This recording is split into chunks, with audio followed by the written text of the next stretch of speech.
Hey guys, this is Abhishek from GadgetsToUse.com, and today we are going to do a quick comparison of all the best phones which are available in the price segment of approximately 10,000 rupees or slightly more. In this comparison, we are going to list the best options out there on which once you buy those phones, you may not even need to go for the after sale support, and you may not need after sale support because right now the major problem which is happening with the consumer is that in case you plan to buy a phone under 10,000 rupees or maybe more, the major problem which you may face that you might like the phone, especially which is coming from a Chinese brand or from a non-Chinese brand, but you end up getting to the service center as soon as possible because you face some issues on those phones. Again, we are not saying that the phones which we are going to list will not have those issues, but most of the chances will be that you will not have those kind of problems which you might happen in the cheap Chinese phones. So in this one, we are going to list all the phones which are good, which may be from the Chinese companies, but these are the best options and one of the most popular options out there in case you plan to buy a phone under 10,000 rupees. And before I start this video, I would like to wish happy Diwali to everyone, because Diwali is the time when you may want to buy a new phone for yourself or for your friend or for your family. This is the equation you should basically know which is the best option out there under 10,000 rupees. So for that we are doing this video. Let's start with the comparison, and the first thing which I have done is that I have actually taken down the notes on the kind of testing we have done on these phones. So I have actually tested these phones. All these phones are reviewed in our review lab, and that is why we are recommending these phones. There is no phone which we haven't tested in this list, in this particular list, sorry.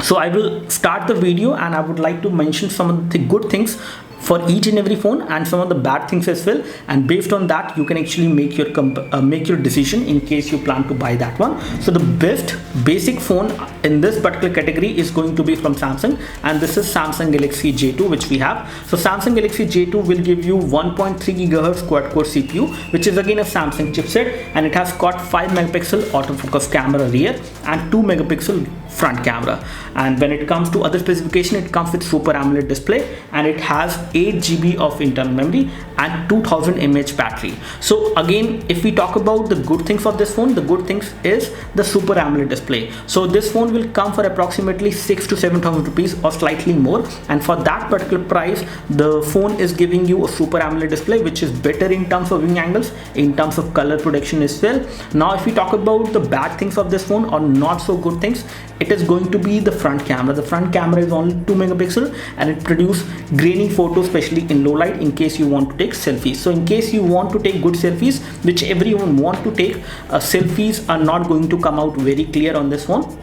So that is one compromise you will make in case you plan to buy this one. It comes with 2000 mAh battery, and again it will give you around 1 day battery backup. But another compromise which is going to be on this phone is going to be the display size, because this one comes with only 4.7 inch display size, which is again smaller but not too small, I would say, good enough. So in case you want to buy the most basic phone out of all these, which should also support 4G connectivity, then you can go for the Samsung Galaxy J2. And this is the first phone I would like to recommend in the price segment of 10,000 rupees. Now let's proceed and let's go to the second step. And the second phone which we are going to suggest in this series is going to be the Coolpad Note 3, which comes for approximately 8,000 rupees. Now some of the good things of this phone is that you have got a 1.3 GHz octa-core CPU inside, and we have got some of the most important and most special thing in this particular price segment, that is the fingerprint sensor. So on the Coolpad Note 3 you get a fingerprint sensor which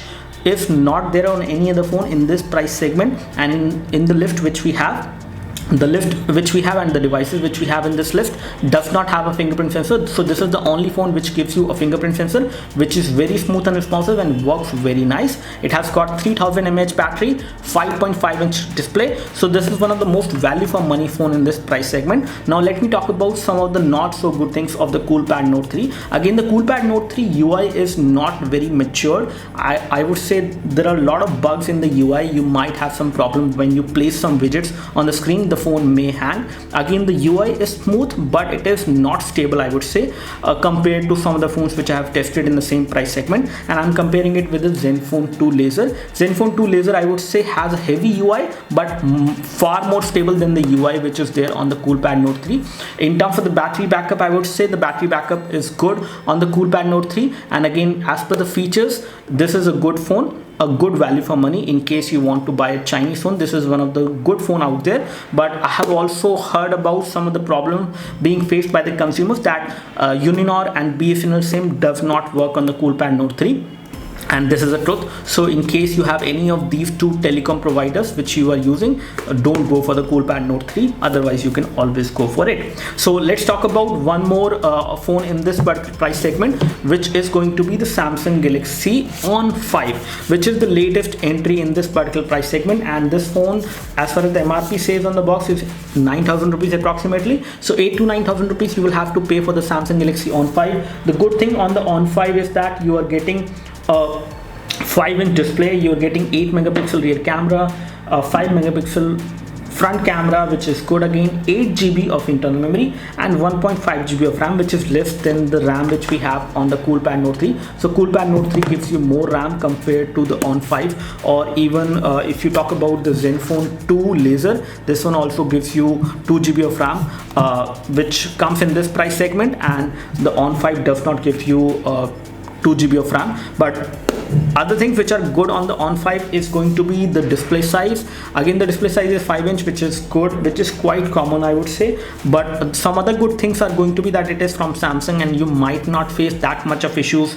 Again, not compared to the Zenfone 2 Laser, but compared to a Coolpad Note 3 as far as the UI is concerned. The UI again is touchless UI, which is heavy and it does lag, and the UI lag you will experience on all the phones in this particular list which we are going to mention. The UI lag is there on each and every phone, but you will see that once you start using them and install more applications day by day, and then you will see the UI lag. On 5 is good again, but not a great competitor, I would say, in the budget segment of 10,000 rupees.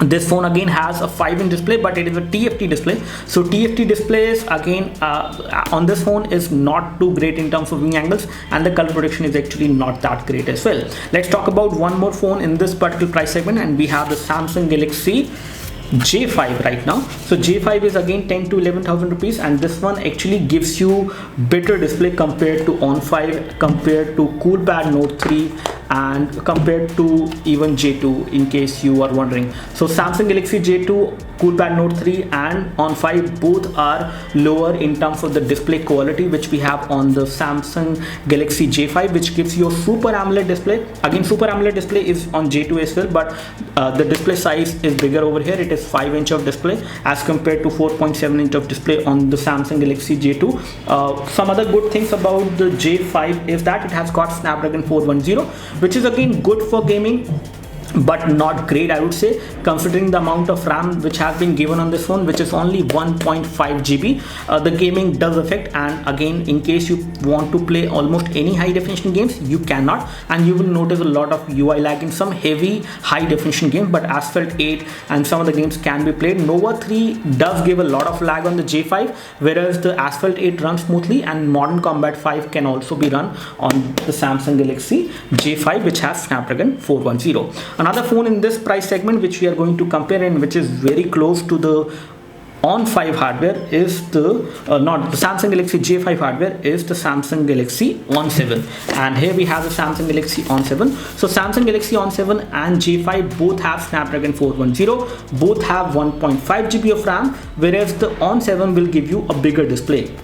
So this is 5.5-inch of display compared to 5-inch of display on the Samsung Galaxy J5. Now in comparison, in case you want to go for the bigger display size and you want to buy a Samsung phone, then you can go for Samsung Galaxy On 5, but the display quality is not going to be good compared to J5, which actually gives you a slightly smaller 5-inch display, but better quality of display. I would say viewing angles are good. Super AMOLED displays are normally better, especially in terms of viewing angles compared to IPS LCD. So that is how the good things are there on the J5 compared to the Samsung Galaxy On 7. But hardware remains the same, RAM remains the same, and the overall storage, I would say, the storage wise, they have the same storage. Both of them come with 8 GB of internal storage and 1.5 GB of RAM. So that's how the comparison between these two. Let's talk about one more competitor which we have recently in this price segment, which is the Lenovo P1M. Now what I'm actually doing is, right now I'm listing each and every phone and telling you the good and the bad things of each and every phone compared to some of the phones and compared to the price.